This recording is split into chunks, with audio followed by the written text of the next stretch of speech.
এখনো যারা সুকুনিদ্রা পরিত্যাগ করে আজকে কৃষ্ণ কোথায় বসে আছেন, বাবা আবারও সবার শ্রী কমল পাদে বদ্ধে ভক্তিপূর্ণ প্রণতি জানাচ্ছি। আর যারা অন্তর মাইক সার্ভিসে লাইভের মধ্যে যারা বাহির বসে আছেন, দেখা যায় অনেক ভক্ত এখনো আপনার চ্যানেলে আছেন, লাইভ দেখতেছে। যাই ভাই, আপনাদেরকে আমাদের কীর্তনিয়ার পক্ষ থেকে ধন্যবাদ জানাতে হয়, কারণ আপনারা বাহিরে বসে আমাদের অনুষ্ঠানটা উপভোগ করছেন রাত জেগে। তো এই জন্য আসলে বাহিরে বসে যারা রাত জেগে আমাদেরকে দেখছেন, আপনাদের কাছে আমরা ঋণী। এভাবে আমাদেরকে একটু সঙ্গ দেবেন, অর্থাৎ আমাদের কথা বলার, আমাদের কৃষ্ণ কথা আলাপনের একটু সুযোগ করে দেবেন। রাধে রাধে। আপনাদের কাছে এই জন্য আমরা কৃতজ্ঞতা প্রকাশ করি। যাক, আমার ঋষি বিশ্বামিত্রা অনেক অনেক কথা বলে গেল, ভালো লেগেছে। তবে একটা কথা বলেছে উনি, সনাতনীদের অর্থাৎ আজকে আমাদের শ্রোতা উপস্থিত বা বাহিরে যারা আছেন, আমাদের এখন কান নাই, অর্থাৎ যারা শুনছেন আপনাদের কান নাই, কীর্তনিয়ার জ্ঞান নাই। না, এমন নয় দাদা। আসলে যদি পৃথিবীতে বুঝির মানুষ না থাকলেও, আমি গত বছরও বলেছিলাম অনেক আগে, পৃথিবীর রসাতলে চলে যেত। কোন কোন স্থানে দেখা যায় ব্রাহ্মণকে মোটে প্রাধান্য দিতে চাই না। তো আমরা তাদেরকে বলি, দেখো ব্রাহ্মণকে আমরা কুলপুরোহিত বলে সম্বোধন করি। বা কুলপুরোহিত কেন? এই ব্রাহ্মণ আমার জন্ম থেকে যে আমার পিছনে লেগেছে, পূজা হোক ব্রাহ্মণ, ছেলে হয়েছে ব্রাহ্মণ, মানুষ মরেছে ব্রাহ্মণ, আমার বাড়িতে যজ্ঞ হবে ব্রাহ্মণ। তো যে ব্রাহ্মণ ছাড়া আমাদের চলে না, ওই ব্রাহ্মণকে আমার বোধহয় নিন্দা করাও তেমন একটা উচিত নয়, অর্থাৎ একেবারে শ্মশানে তুলে দেওয়া পর্যন্ত। বিয়ে করে তো ব্রাহ্মণ লাগে। এই জন্য কুল পুরোহিত বলে তাদেরকে সম্বোধন করে। তো কোনে কোনে ব্যক্তিদেরকে আমরা বুঝাই যার বোঝাতে বইবে, অর্থাৎ ওনাকে নিয়ে আমাদের আলোচনার কোনো প্রয়োজন নেই। তা আপনি একটু দেখবেন লাইভে যারা রয়েছেন আপনি একটু কমেন্টগুলো পড়বেন। অর্থাৎ আমার ঋষি কাকে বলছি, যে বিশ্বামিত্রাকে। অর্থাৎ ওনারা দুঃখ প্রকাশ করছেন আমরা রাত জেগেও রইলাম, আবার দেখি আমাদেরকে কীর্তনীরা দালাল বলেও ডাকে। আপনি কমেন্ট দেখেন, বাইরে যারা আমাদেরকে দেখছে, আসলে দাদা দেখেন আমিও কোনো বৈশিষ্ট্য নই, আপনিও কোনো বিশ্বামিত্রা নয়। যার গুরু যেমন করে কৃপা করেছে আমাদেরকে, আমরা কি করব, ও গুরুদেবকে স্মরণ করে ঠিক সেভাবে আলোচনা করে যাব। তবে মনে রাখবেন যারা বাহিরে রাত জেগে বসে আছে এরা কিন্তু আমাদের আত্মীয় নয়, স্বজন নয়, কোনো টাকা পয়সা, অর্থাৎ এমনও ব্যক্তি বসে আছে আমরা যাদেরকে জীবনে কোনোদিন চোখেও দেখিনি, বাইরের রাষ্ট্র বসে আছে আমাদেরকে নিয়ে। তো তাহলে আপনি একটু কমেন্টগুলো পাঠ করবেন, এখানে কি লিখেছে একটু দেখবেন। জাকরাদের শাম যাবার সময় আমাদের রমেশ শীল একটা গান করেছিল, আগে নিজেকে চিনো, নিজের ভিতর কে আছে ওনাকে চিনো। রমেশ শীল কি সামান্য ব্যক্তি নাকি যে নিঃশ্বাস মাত্র? পৃথিবীতে কোনো সাধক পারে নাই, একমাত্র কি লিখেছেন রমেশ শীল। এই জন্য বলছে রমেশ শীল মানুষ রূপী হয়ে এসেছে, আসলে তাকে মানুষের মাঝে গণ্য করা যাবে না। রমেশ শীল একটা গানের মধ্যে বলছেন, কি বলছেন, এই নিঃশ্বাসকে নিয়ে, হ্যাঁ অর্থাৎ নিঃশ্বাসকে নিয়ে বলছেন, শোনো বন্ধুগণ এবার শোনো দমের আলামত। কিসের আলামত? দমের আলামত। রাধে মাস্টার এসছে না, দমের ঘরে নিত্য ফিরি ভাই বাইরে বন্ধ করেছেন, শুধু মনিটর বন্ধ, এখানে একটু ছোট করে দেন। দমের ঘরে নিত্য ফিরি, দমের ঘর কোথায়? নিঃশ্বাস ছাড়ি প্রশ্বাসে, আবার জীবের টানিলে ওই যে জায়গার মধ্যে যাই, জায়গার মধ্যে বলে একখান ঘর আছে বাবা, এর নাম দিয়েছে কি এর ঘর? দমের ঘর। তাকে পদকর্তারা বলছেন, দমের ঘরে নিত্য ফিরে দমে করে গতার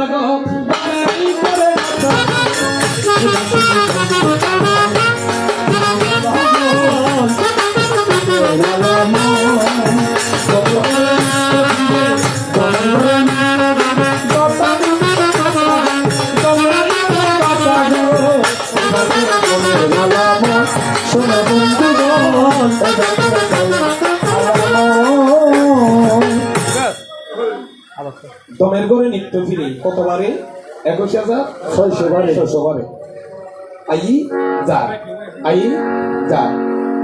এখানে রমেশ শীল তার গানে লিখেছে, কি লিখেছে সাইন না নিঃশ্বাস মাতের যে ভোজনে 18 আঙ্গুল 24 আঙ্গুল গমনে খাইবে সমত করতে নিয়ে আসবে, এই যে কত 18 আঙ্গুল 24 আঙ্গুল আনিবার সময়, নিদ্রাতে 62 আঙ্গুল 84 আঙ্গুল গমনে। জ্ঞান মানুষের নিয়ে আসা হবে। আজকে পদকর্তারা বলছেন, ভোজনে 18 আঙ্গুল 24 আঙ্গুল গমনে, নিদ্রাতে 62 আঙ্গুল 84 আঙ্গুল রমনে, 84 আঙ্গুল রমনে।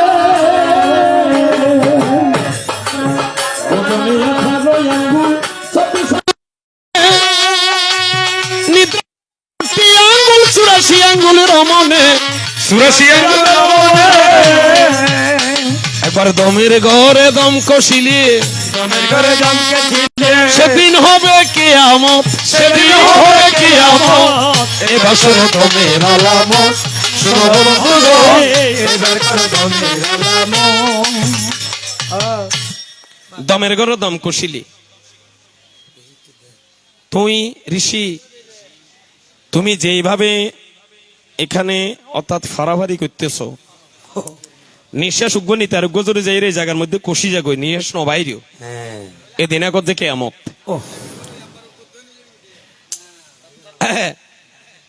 কত দমের ঘরে দমের কলসি নিত্য রাখো পরিষ্কার। আমার প্রভু কৃষ্ণচন্দ্র সেই কলের ইঞ্জিনিয়ার। ইঞ্জিনিয়ার কোন দমের ঘরে দমের কলসি, দমের কলসি মানি দেহ ইয়েন নিত্য রাখো পরিষ্কার। পরিষ্কার কেন? পরিষ্কার গেলে আর কেউ নাই। পরিষ্কার মানি আমরা একটা কথা বলেছি বিভিন্ন আয়োজনের মধ্যে 80-90 বছর বয়সে গিয়ে গেলে কথা দাদা এজোর গুরু দীক্ষা লইতেন ন তো যে গুরু দীক্ষা লইতে ন পারি তার পরিষ্কার থাকিব কেন? ঠিক আছে তো। তাই তোমার কাছে আমি প্রকাশ করে যাই, এটা বাবারে প্রথম কাজ। আপনি হয়তো মনে মনে ভাবছেন 150 বছর বাঁচবেন, সময় করে নেব আর কি। ওরে বাবা 1 সেকেন্ডের কোনো ভরসা নাই, কোন সময় যে যাইব ফুট করি। প্রাণ পাখি, এই প্রাণ পাখিকে কোনো বিশ্বাস নাই, এর সাথে কোনো ভালোবাসা নাই। তাই সাধুগুরু বৈষ্ণব বলছেন, শুনো আমার ঋষি কোন জায়গায় রইয়াছ বসিয়া। আসলে ওর জ্ঞানী মানুষ। আপনাকে আপনার শাস্ত্র মিথ্যে এটা আমি বলি না তো, অনেক খারাপ বলেছে, এটা কি বলেছি কোনোবার? এটা বলা যাবে না, কারণ আপনি যে আলোচনা করছেন আমি দেখছি যে আপনি শাস্ত্রের বাইরে যান নাই। তাহলে আমি কি করে আপনাকে আসরে এসে বলবো আপনি শাস্ত্র এদারদার বলেছেন? এটা বলার আমার কোনো ক্ষমতা নাই। হ্যাঁ, তাহলে দেখিবারে পাই সাধুগুরু বৈষ্ণব না দাদা বরবাদ হইলে ফুটি যেতে হই আজ বুড়িয়াত আসিবে রাধে শ্যাম। তো এজন্য রমেশ তার গানে বলছেন, দমের ঘরে দমের কলসি নিত্য রাখো পরিষ্কার। আমার প্রভু কৃষ্ণচন্দ্র সে কলের ইঞ্জিনিয়ার। দমের ঘরে দমের কলসি নিত্য রাখো পরিষ্কার। আমার প্রভু কৃষ্ণচন্দ্র সে কলের ইঞ্জিনিয়ার, সে কলের ইঞ্জিনিয়ার। কত ভাঙ্গে কত গড়ে, কত গড়ে, কত ভাঙ্গে কত গড়ে, কত করের মেরামত, কতই করে মেরামত। এবার শোনো দমের আলামত, শোনো বন্ধুগণ এবার করো দমের আলামত। দমের ঘরে নিত্য ফিরে, দমের ঘরে নিত্য ফিরে, ওরে দমে করে গতাগত, দমে করে গতাগত। এবার শোনো দমের আলামত, শোনো বন্ধুগণ এবার করো দমের আলামত। দেহকে নিয়ে বলছেন, নিঃশ্বাস মেপেছেন। তো আজকে আমার বিশ্বামিত্রা আবার নতুন করে যাবার সময় আমার কাছে দুটি কথা জিজ্ঞাসা করেছেন। তবে একটা কথা বেশি ভালো লেগেছে। কোনটা? যে সিঁদুর তত্ত্ব নিয়ে। এবার দেখেছো যাইতে যাইতে আরো গরত গিয়ে গই ও মারে দূরে গিয়ে গেছ কিটা আমি বেরে লই আর কিছুক্ষণ আর ভাগ্য খারাপ, অর্থাৎ কোনদিন আর বাজারও তো যাই না নামে কত আর ঘর ঢুকলে বুঝি। আরে ভাই কি করতাম। যাক ভালো লেগেছে।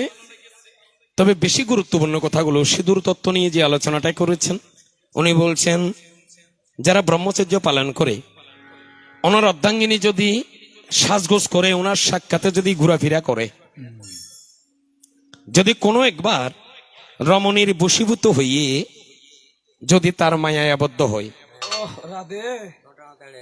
হ্যাঁ যদি তার শক্তি জাগরিত হয়, না দিলীপ দারে না মাঝে মাঝে জাগি জাগিত, যদি তার শক্তি জাগরিত হয়, হ্যাঁ তবে যদি এমন কোন ঘটনা ঘটে যার উদ্দেশ্যে এতদিন পর্যন্ত ব্রহ্মচর্য পালন করেছে, তার আর ভালো স্থানে যাওয়া হবে না। উত্তম, ভালো লেগেছে। এই জন্য না এই রমণীরা অর্থাৎ ওনার পুত্রবধূরা সিঁদুর দিতে পারে না, কারণ সামনে সুন্দর দেখে বলে। ধরেন কেউ সরকারি চাকরি করে, ফোয়া থাকে যে বাড়ির, বউ থাকে যে করে টাকা, এও তো দেখছেন ওদের। অনেক সময় জীবন সংগ্রামে পড়ে কেউ চাকরি করে, কেউ বাড়িতে থাকে।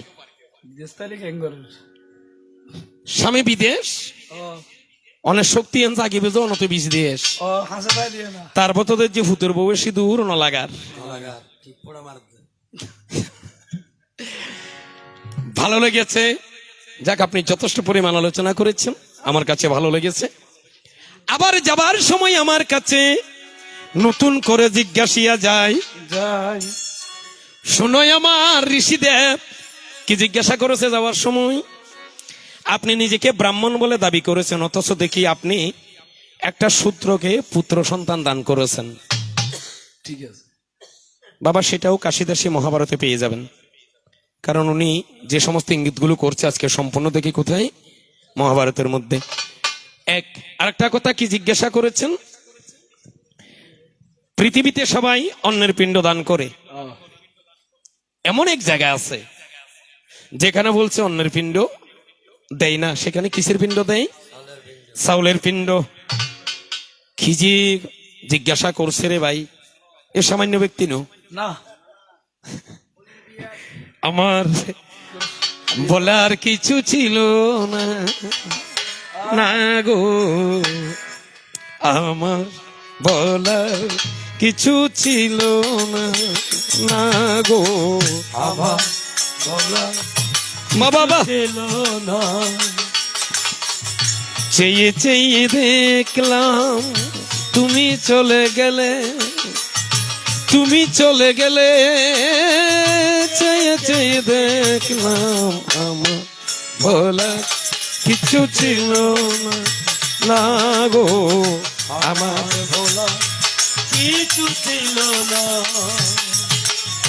সব কিছু নিয়ে গিয়ে যা দিয়েছিলে, আনন্দ হাসি গান তাও তুমি নিলে। সব কিছু রাধে দিয়ে গেলে আনন্দ তাও তুমি নিলে, যাবার বেলায় শুধু নিজেরই জানতে, স্মৃতিটাই গেলে তুমি খেলে, তুমি চলে গেলে আমার বলার কিছু ছিল না, না গো আমার বলা কিছু ছিল না ও চেয়ে চেয়ে দেখলাম তুমি চলে গেলে, তুমি চলে গেলে, চেয়ে চেয়ে দেখলাম আমার কিছু ছিল না না গো আমার বলা কিছু ছিল না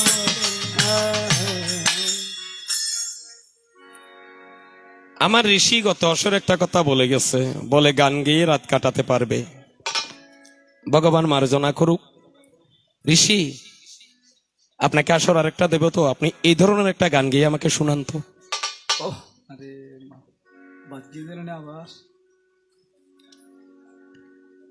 এই যে গান তো আজ গাইবার সুযোগ নেই, কারণ আলোচনা বেশি, আজকে যে ভূমিকাটা দিয়েছেন খালি এরিয়ানত গাইন দাবার আপনি, ভারতীয় দুই আধুনিক আরো উন্নত চাই,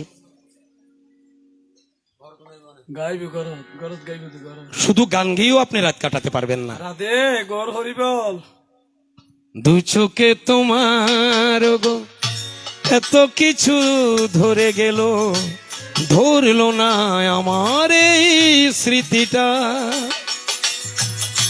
রয়ে গেল শেষ দিন, রয়ে গেল সেদিনের প্রথম দেওয়ার সেই গীতিটা, কোথা হতে কখন যে কি হয়ে গেল, সাজানো ফুলের বনে জ্বর বয়ে গেল, কোথা হতে কখন যে কি হয়ে গেল, সাজানো ফুলের বনে জ্বর বয়ে গেল, সে জ্বর থামার পরে পৃথিবী আদার হলো, তবু দেখি দীপি গেছো জেলে,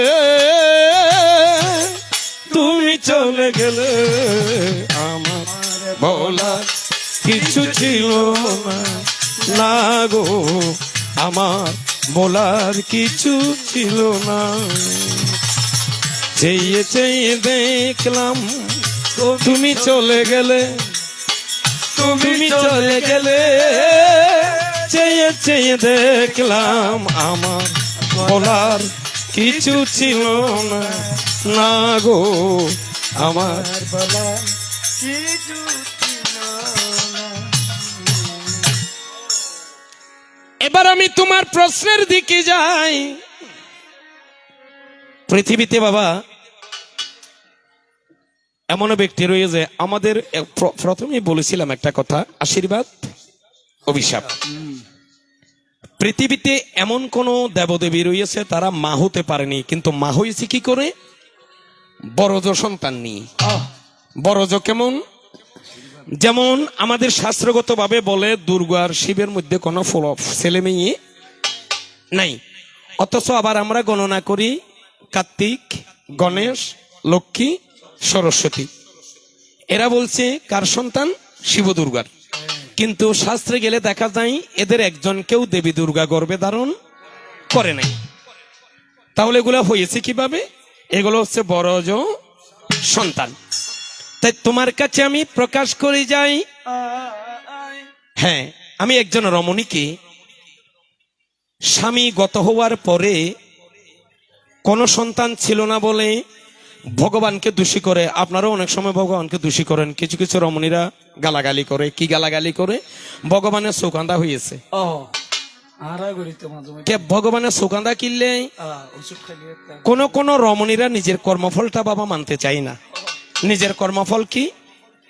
কোন কোন রমণীর মনে দুঃখ রয়ে গেছে, বলে আমাকে প্রতিমার মতো করে পাঠিয়েছে, অথচ আমার জীবন সঙ্গী স্বামীটাকে পাঠিয়েছে একেবারে কুচকুচে কালো। কোন কোন রমণী মনের মধ্যে একটা দুঃখ রয়ে গেছে। রাতের শাম বাবা, এটা ভগবানকে গালি দেওয়ার কিছু না, এটা আপনার কর্মফল। গুণীজন জ্ঞানীজনেরা বলছেন কর্মগুণে ফল, ভাণ্ডগুণে জল। আপনি যেমন কর্ম করেছেন তেমন ফল পাবেন। এখানে কারো দোষ দিয়ে লাভ নাই। ভগবান কিন্তু পারতে কাউকে ঠকাই না। ঠকাই না কেন?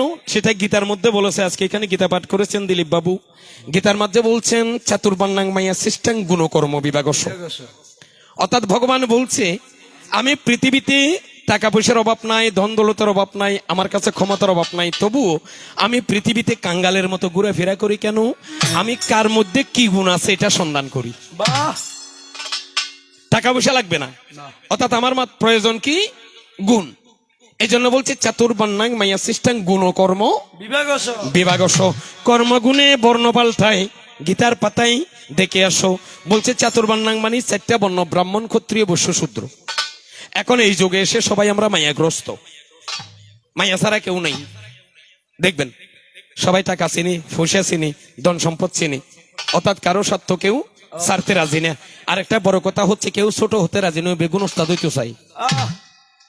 অর্থাৎ শিষ্য হইবার মতো কেউ নাই।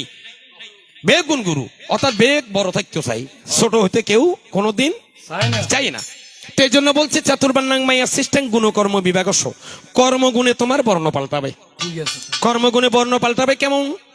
বাবা, কোন একটা ব্রাহ্মণের ছেলে আমি চিনি না, জানি না, যদি সেলুন দোকানে গিয়ে কাজ করে, আমি তাকে কি বলবো? দেখা যায় এটা শিলের ছেলে। কেন? তার গুণের মধ্যে প্রমাণ করে।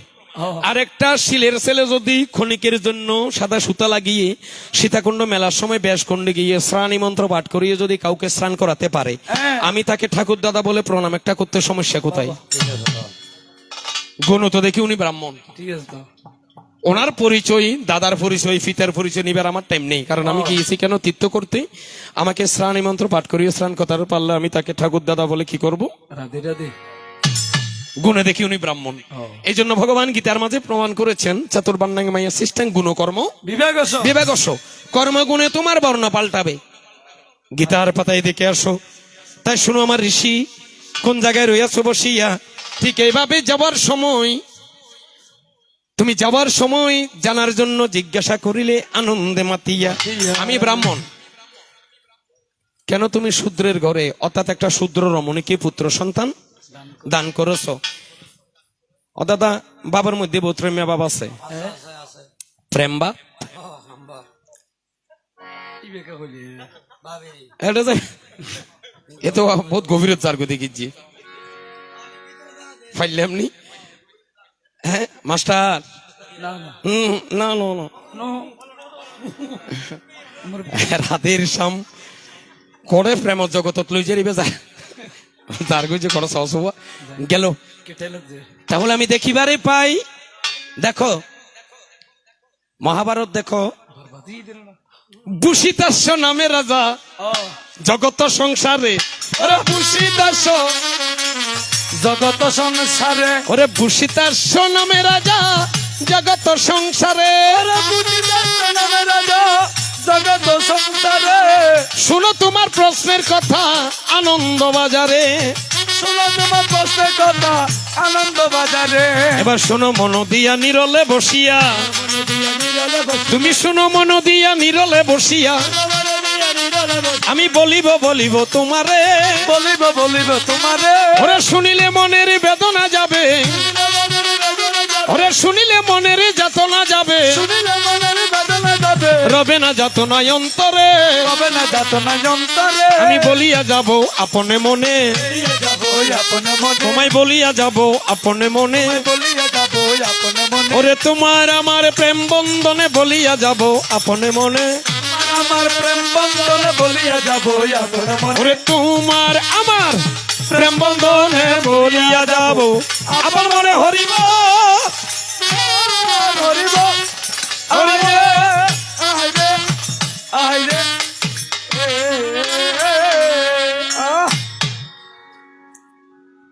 ইয়া বানিবে না এদিনে বলির দিন আছিল যে আর লগে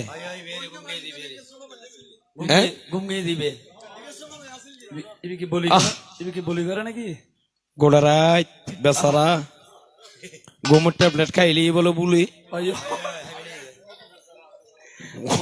গোড়ারাত ঘুম কি বানিবে বানিবে আদিও তো সরস্বতীর কৃপায় উড়ে ফেলার জন্য আহা বাড়ি গাড়া আছে রাতের শাম যাক গেল। এই বুসিতাস্য রাজা যেমন আজকে ওনার পুত্র সন্তান ছিল বলে মায়ের উদ্দেশ্যে পিণ্ডদান করেছে কাশীদাসী মহাভারতে। এখন বুসিতাস্য রাজা যেদিন মারা গেল দেখে যে তার উগ্র ছেলেও নাই, নিও নেই একটা মেয়েও নাই। এখন বউয়ে স্বামীর বুকুর উদ্দি মাথা দিয়ে কান্দাত যায়, প্রভুরে প্রভু ডাক্যর নাম আসি স্বামীরে কোনোদিন আরাম না কে সংস্থা প্রভু ন ডাকন বাবা না না নসিনের তো বন্ধু মনে করবে কেন ডাকতেন বাবা? দেখেন আমি দুই একটি কথা বলি। শরম লাগে দে কারো ঘরে মেয়ে যখন বড় হয় বীর উপযুক্ত হলে ওই মা বাবারে জিজ্ঞাইবেন যে মা বাবার মনের অবস্থা গান কি হয়। অর্থাৎ মা বাবা থাকে যে কন্যা দেয় গ্রস্ত মাতা পিতা, তখন কন্যাবে কি হয়ে যাগই ফোঁজার মতো হয়ে যাগই। কত হাজার বার ভগবানকে ডাকে কোন সৎপুত্র এলে আমার মেয়েটাকে তার হাতে সমর্পণ করতাম। ভগবানকে ডাকে, ভগবান মেয়ে তো বড় হলো, একটা সৎপুত্র পাঠাও। রাধে রাধে যারে চিনতেন না জানতেন না, পরের ছেলে পরের নাতি, হঠাৎ করে একদিন আপনার বাবার বাড়িতে এসে আপনার স্মৃতিতে সিঁদুর পরিয়ে আপনার সারা জীবনের পানি গ্রহণ করে নিয়েছে, বাহ। আপনার মা বাবাকে কন্যাদায়ী থেকে মুক্ত করে দিয়েছে। বিরাট দায়িত্ব। তো জীবে আপনার মা বাবার নিয়ে চিন্তা করলো, আপনার সারা জীবনের পানি গ্রহণ করলো, এবারে প্রভু নকা ডাকলেন। এবারে প্রভুর একটা সমস্যা কি? হ্যাঁ ফোন জিগা কারো ঘরত আছে কালিয়া চাইবেন উগ্র তিথির কথা কই যে 12 মাস পাইতেন, কারণ আর এখন সরম বেশি, সরমের লাইও আর বহুত কাজ নকরির, না সরম বর্জন করতে হইব।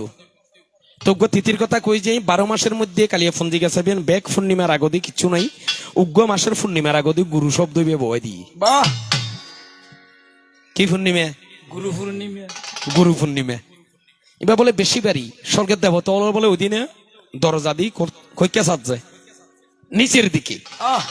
দেখি মানবরা কি করে, কিছু কিছু দেবতা মানুষ রূপী হয়ে মানুষের মাঝে এসে বসে থাকে। যেখানে কৃষ্ণ কথা হয়, যেখানে ভাগবত পাঠ হয়, যেখানে নাম কীর্তন হয়, সেখানে মানুষের রূপ ধারণ করে ভগবানেরও অনেকে এসে বসে থাকে। দেখি আজকে ভক্তরা কি করে। তো বাবা পারবেন না তো এই একটা তিথি মনে রাখবেন, 12 মাস করতে হবে না, এই গুরু পূর্ণিমা তিথিটা স্মরণ রেখে অন্তত আজিয়া আর যে সমস্ত কথাগুলো আলোচনা করি এগুলো কে লিখেছে? ব্যাসদেব, কৃষ্ণ দ্বৈপায়ন ব্যাসদেব। মনে রাখবেন গুরু পূর্ণিমায় যে ব্যাসদেবের জন্ম তারিখ। বাবা গুরু পূর্ণিমা কার জন্ম? ব্যাসদেবের জন্ম। কি মাসে? আষাঢ়ী পূর্ণিমা। কালকে একটু পঞ্জিকা দেখবেন, এই তিথিটা একটু মনে রাখবেন। তারপরও যদি লজ্জা লাগে, আগে ঘরের দরজা জানালা বালা করে বাঁধি লিবেন, কেউ যেন না দেখে। আবার নগলে ভান হ্যাঁ, কেউ যেন বাইর থেকে না দেখে। তারপরও এই তিথি থাকাকালীন আপনার স্বামীর চরণে হাত দিয়ে একটা প্রণাম করবেন, প্রভু বলে একটা প্রণাম করবেন। দেখবেন আপনার স্বামী খুনি হোক, ডাকাত হোক, অন্তত ক্ষণিকের জন্য আপনার দিকে চেয়ে ভাববে, জীবনের এতদিন গত হলো, কোনোদিন আমার অর্ধাঙ্গিনী আমাকে প্রভু বলে প্রণাম করলো না, এতদিন পরে এসে কেন আমাকে এই প্রভু বলে প্রণাম করলো। যদি একটু ভাবনা চিন্তায় পড়ে ওনার আশীর্বাদের হাতটা আপনার মাথার উপর গিয়েছে, তখন নাকি আপনার আসনটা হয়ে যাবে কোথায়? স্বর্গলক্ষ্মী। হ্যাঁ, ওদিনে এক আসরত কইনি, আজ জুড়িয়ে লাগবা কত যায়, কত দাদা প্রভু ডাকে না, আরে কত যাবে ফায়ার গেলা করিল এর দূরে দূর দে আছে তো কিছু কিছু পরিবার আছে আছে। এই কারণে বলি যে বাবা, সংসার এমন একটা জিনিস, যে সংসারে স্বামী আর স্ত্রী মিল না থাকে কিন্তু শ্মশানের মতো। ও আর তো হারমোনি হলো তো গাছ তো হ্যাঁ, এই তো বসি দিবি রে গরজ জ্বালা এটা শীতে বদ্দা নেবে আজ বলে এক সপ্তাহ বাইরে যে বাড়িতে নজার রাধে রাধে।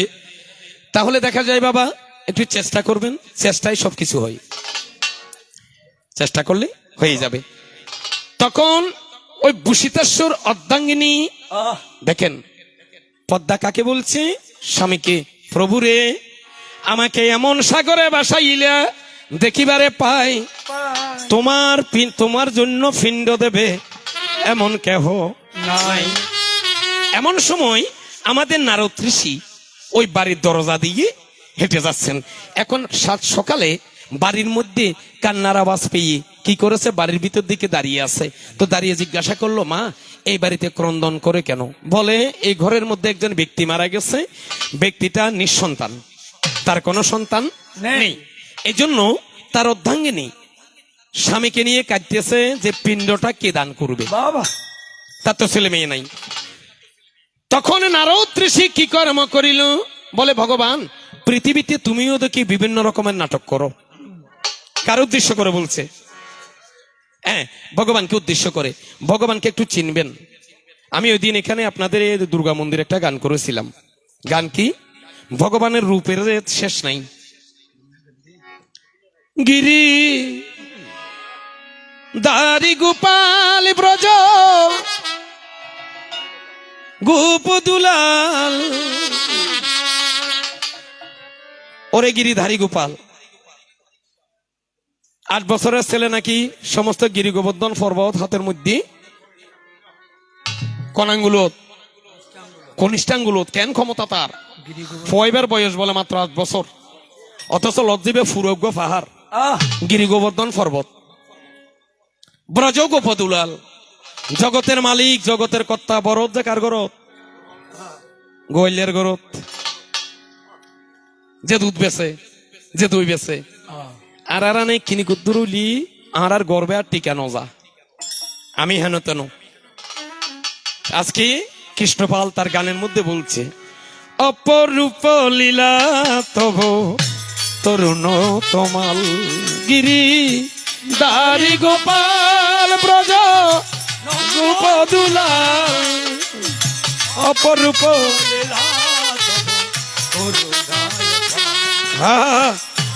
অপরূপ। রাধে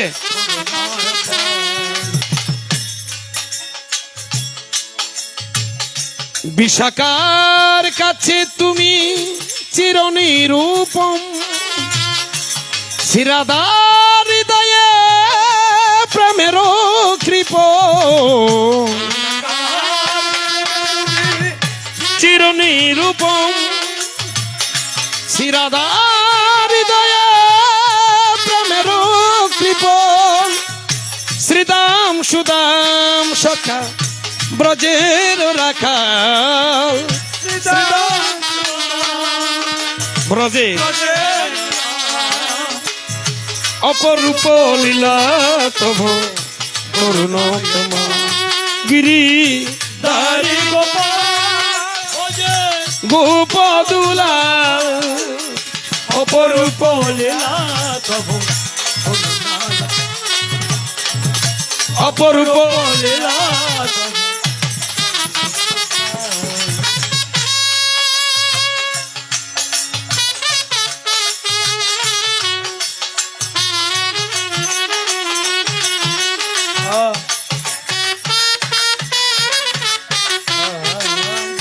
হ্যাঁ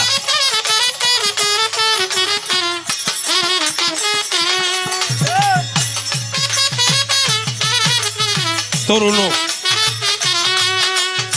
অপরূপ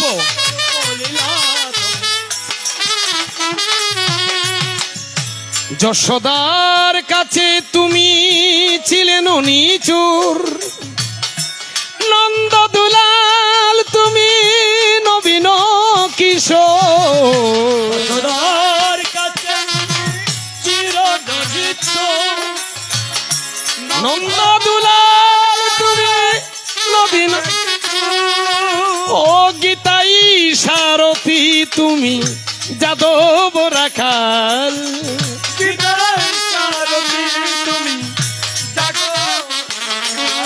ও অপরূপ লীলা তব করুণ তোমার গিরি দারি গোপাল ব্রজ গোপ দুলাল অপরূপ লীলা তব করুণ তোমার অপরূপ লীলা তব করুণ তোমার অপরূপ লীলা তব করুণ তোমার অপরূপ লীলা তব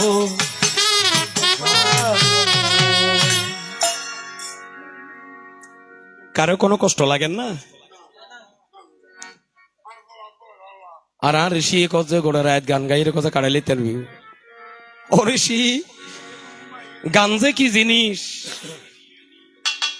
গানের ভিতর কি জিনিস আছে গান যদি মনের মতো গাওয়া যায় তবে বলা যাবে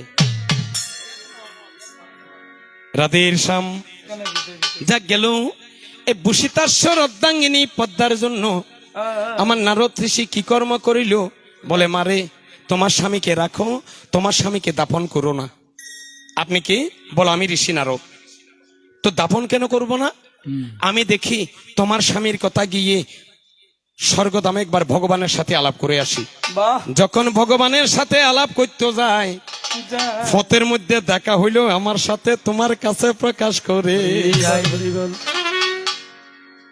কোথায় যাবে বলে স্বর্গধামে কেন বলে অমুকের স্বামী মারা গিয়েছে ফিন্ড দিবার মতো কেউ নাই তো তুমি এখন গিয়ে কি করবে ভগবানকে বলবো পৃথিবীতে এমন করে কেন ভক্তদেরকে দুঃখের সাগরে ভাসাই তো সেখানে আমি বলেছিলাম বেগিন কর্মফলের খেলা কি ওর খেলা কর্মফলে কেউ আকাশত বিমান চালার আবার কেউ চালাত যে ঠেলা খেলা ইয়ান কর্মফলের খেলা জিবে বিমান চালারি গের অর্থেং বিজ্ঞান আছে জিবে ঠেলা গাড়ি চালার অথচ কর্মফলের গুণে একজন আকাশে আরেকজন মাটিতে কেউ থাকে যে পাঁচতলা বিল্ডিং এর মধ্যে আবার কেউ থাকে গাছের তলা কর্মফলের খেলা আহ মারে কেউ সাবাত যায় আপেল আঙ্গুর আবার কেউ সাবাত যে বেলা ইয়ান কর্মফলের খেলা কেউ দামি দামি কাপড় ফিন্দির কেউ ফিন্দির যে সালা কর্মফলের খেলা এটা কর্মফলের খেলা যেমন আজকে সবার মধ্যে দেখেন না কিছু কিছু ভক্তকে দেখা যাচ্ছে চাঁদের মতো আবার কদুয়া কুচকুচা কালা ইয়ান কর্মফল খেলা খেলা নদীরে কুল ভাঙে কুলি করে এ তো নদীর খেলা এসব কর্মফলের খেলা ও এসব কর্মফলের খেলা এসব কর্মফলের খেলা তখন আমি বলেছিলাম ও ভগবান কোন জায়গাতে রইয়াছ দাঁড়াইয়া এই জননী কাঁদিতেছে একটা পুত্র সন্তান নাই তুমি দাও না তারে সন্তানও পাঠাইয়া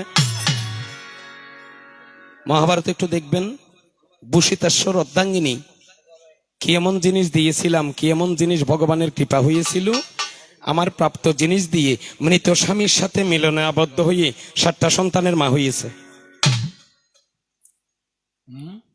অতাতিকদেরকে বলছে বড় সন্তান তোমার কাছে প্রকাশ করে যায়। তার নাম ছিল ভূষিতাস্য, স্ত্রীর নাম ছিল পদ্মা। এ তো তোমার প্রথম কথা, সমাপনে যাই। এবার বলেছে আরেক কথা আরো সুন্দর। দেখিলাম চাহিয়া বাবা, ও গুরুত্বপূর্ণ একটা কথা, কিছু কিছু মানুষের পিণ্ডদার্থে কি দিই? অন্ন দিই। ও টাইম চাই ইউ দাদা টাইম বেঁধে দিয়ে জানো। হ্যাঁ হ্যাঁ, এক জায়গায় চাউল দিয়ে রে কি দিচ্ছে পিণ্ড। হ্যাঁ,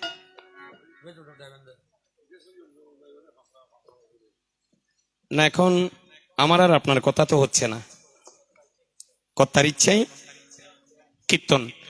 কারণ কর্তা যেভাবে শুনতে চেয়েছেন আমাদেরকে, আসলে একটা বেশি হবে কথা এটা আর কি। হ্যাঁ, সারা রাত গান গাইলাম, একাশরে তো আর কারো প্রাণ চলে যাবে না। ফরান যাইবে গু নিয়ে মারে মা। হ্যাঁ, রাধের শাম না কালিয়া যাইবার সময় তোমরা টাটানো দিম না, অসুবিধা নাই। গেল তাহলে শুনো আমার ভগবান, এরা কার জন্য হয়? এটা কার জন্য দিতে হয়? কোন কোন জায়গার মধ্যে ব্রাহ্মণ আর বৈষ্ণব বাবা দ্বন্দ্ব লাগে। ব্রাহ্মণ আর বৈষ্ণব দ্বন্দ্ব লাগে কিনলে হিতারার আসলে কিছু রূপ দেখা যায় কোন কোন জায়গা। এখানে মর্ষবত গেন জানো, বৈষ্ণব রাঁধিলে ব্রাহ্মণে খাইতে না চাই, ব্রাহ্মণে রাঁধিলে দাদা হিতারা একজনের রান্না। অথচ আমার মহাপ্রভু কি করেছেন, আগের মতো কি ছোট বড় আছে নাকি? আগে আর পৃথিবীর মধ্যে একখান জিনিস আছিল, এই তুমি ছোট যা তাই তোমার লোক বই রেখাইতে আন, কিন্তু সমান করছে কোনে পঞ্চতত্ত্বর ছবি। পঞ্চতত্ত্বর ছবি মানে বুঝেন তো, 5 জন মিলিত একখান ছবি, একেবারে ছবি ডাইন সাইডে চাইন চুলদারি ফাঁকা গুয়া মানুষ আছে, বুড়ো মানুষ। এবার নাম কি? অদ্বৈত প্রভু। যারা অধিবেশ কীর্তনীয় আছে, অধিবেশ কীর্তনের ভিতর গাছ যায় জয় জয় মহাবিষ্ণু অবতার শ্রী অদ্বৈত চন্দ্র। অর্থাৎ যেজন পূর্বে মহাবিষ্ণু ছিল, কলিতে এসে কি হয়েছেন? অদ্বৈত প্রভু। অর্থাৎ যারা আহ্বানে, কি কথা, দাপর যোগ আরো কয়েক বছর আসিল, কয়েক বছর থাকতে কলিযুগের প্রভু আসো, আর বেশি দিন থেকো না। একটা করে তুলসী পত্র গঙ্গার জলে ছাড়তো, আর একবার প্রভু বলে ডাকতো। এবার কোন? অদ্বৈত প্রভু। তো ডাকতে ডাকতে ডাকতে ডাকতে দেখেন ঠিক এর 100 বার মধ্যে মহাপ্রভু বেগুনের একখান জিনিসদের তো ইয়া বুড়োই বেড়ে, আর প্রভু ডাকতে যে কি নরা, কি নামে? নরা। এখন বেগুনে চাইছে লুজের গুই, তো মহাপ্রভু কত কিরে নরা, বেগুনে তো লুজের গু, তুই কিছু নিবি? এখন আস্তে আস্তে উড়িয়ে আসছি, প্রভু আয় কি নিতাম, আজ ইয়ান সাইয়ুম, ওইটা তো আপনি আমাকে দিতে পারবেন না। তখন আমার ভগবান হাসিতে লাগিল, কি একবার চা তো দিতে পারেনি? আচ্ছা যদি দিবেন বলি কোন দিবেন তো? হ্যাঁ দিউম, তাহলে প্রতিজ্ঞা করুন। প্রতিজ্ঞা কি? অমাসী মা দোয়াই বাবু দোয়াই ইন্ন। এখন তো মা কালী বিদ্যে শপথ কর যখন, কিন্তু তখন এগুলো ছিল না। তখন সাইয়ন ত্রিসত্য করেন, সত্য সত্য সত্য তো নমানের অদ্বৈত প্রভু কজা নাইবে হইতো না। ওমা তুই আরো বড় শপথ আছে নাকি? আছে। তো কি শপথ? ওরে তিল তুলসী গঙ্গার জলে প্রতিজ্ঞা করিবেন আগে, তিল তুলসী গঙ্গার জলে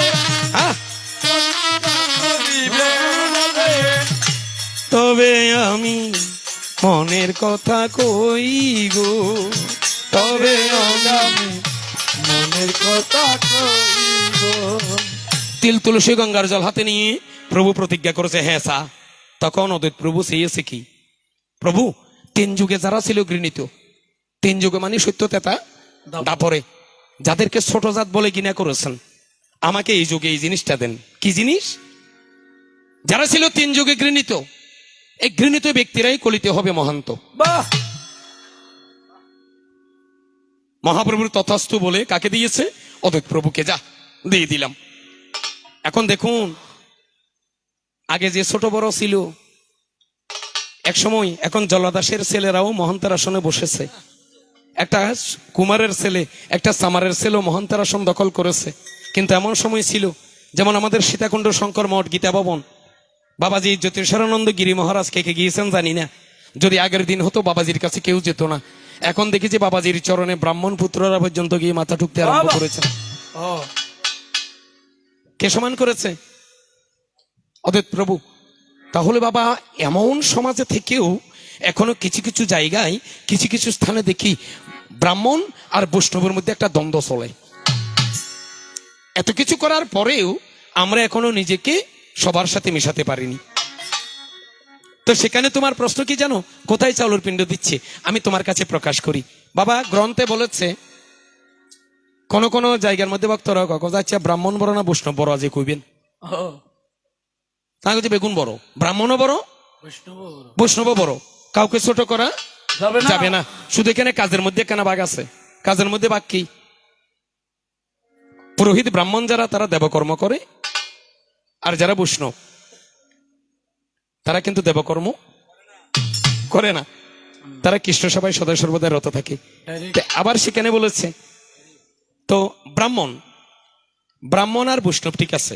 আবার বলছে একটা গ্রন্থে ব্রাহ্মণ থেকে কোন ব্রাহ্মণ পুত্র যদি বৈষ্ণব হয় এবারে নাকি দেবতাত্ম দুর্লভ বলি গয়।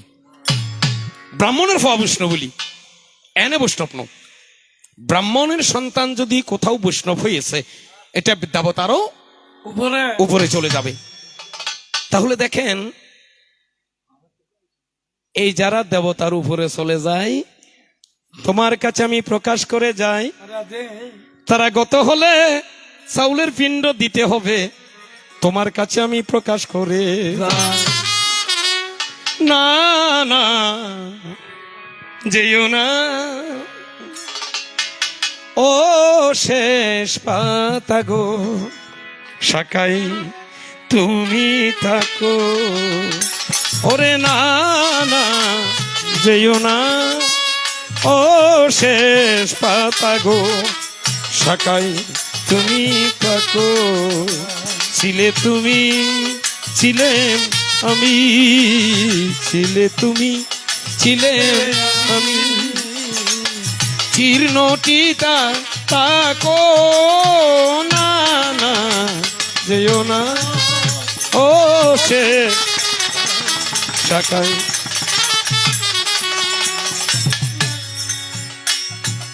উত্তর বাই করুক শাসন, যাক গুছে যাক সবুজ আসন, যাক গুছে যাক ওরে শেষ বেলাকার অশেষ নিয়ে স্মৃতির পাতায় ডাকো না না যেও না ও শেষ পাতা গো, শাখায় তুমি থাকো।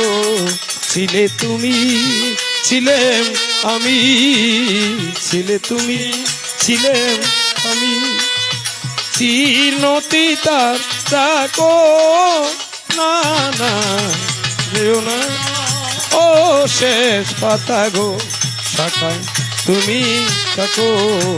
ওরে শাখায় তুমি থাকো।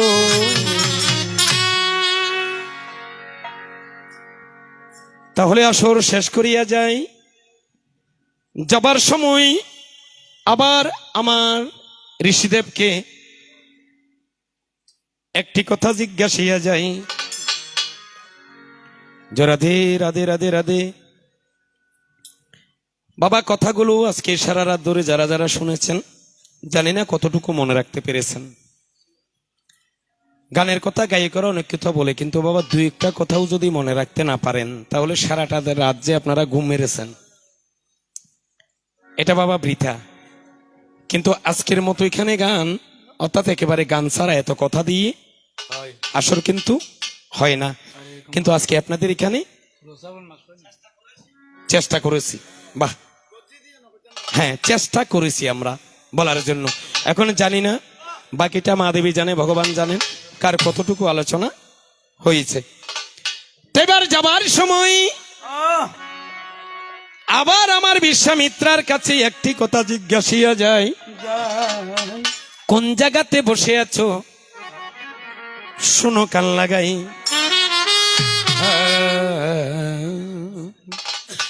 কাগরের ভিতর না, শুনেন না?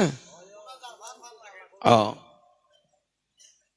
আচ্ছা, দেখো ঋষি, শেষ বেলায় যাওয়ার সময় আমি একটা গুরুত্বপূর্ণ কথা জিজ্ঞাসা করি। বিনা কারত থাকে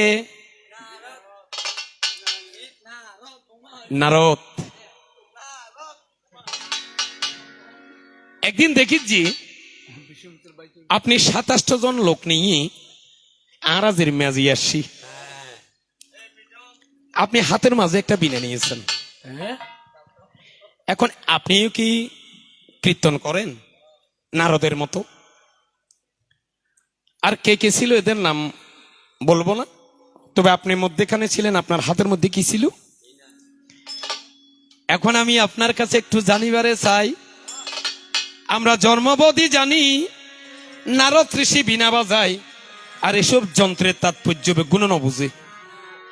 অন্তত আপনার বেলায় তো মোটেই ন, কিলে আপনি যে গরম কথা কথা আপনি অভিশাপ দিয়েছেন, প্রতিটি গ্রন্থে লেখা আছে। অর্থাৎ বিশ্বমিত্রাকে ভয় পেত না এমন মানুষ কম আছে।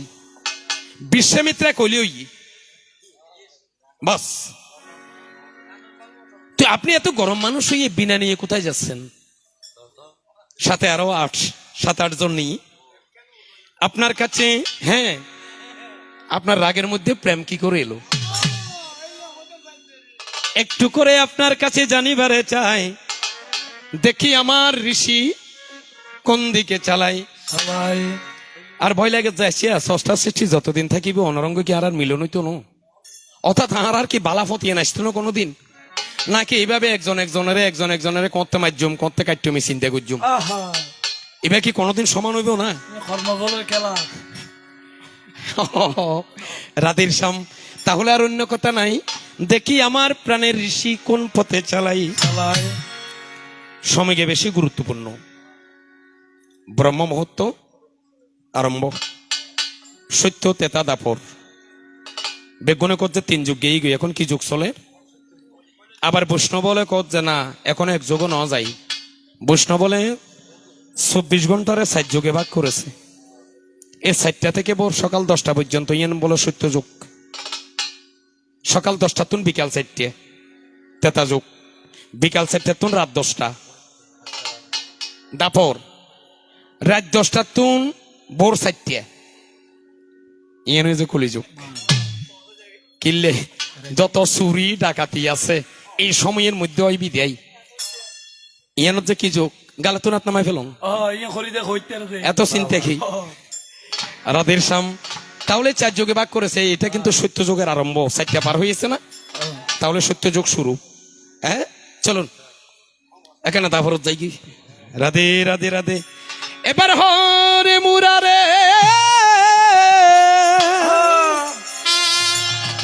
মধু কৈট বারে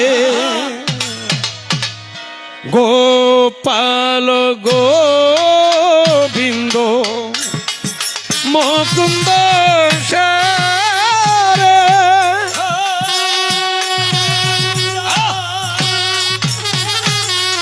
মধু মধু কৈট গোপাল গোবিন্দ মুকুন্দ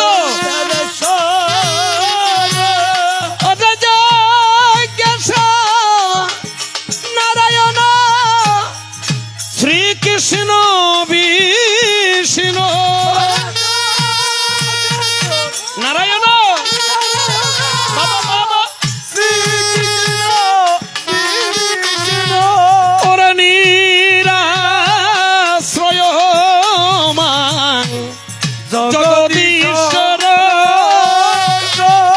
হরে মুরারে মধু গোপাল গোবিন্দ মুকুন্দ নারায়ণ শ্রীকৃষ্ণ বিষ্ণু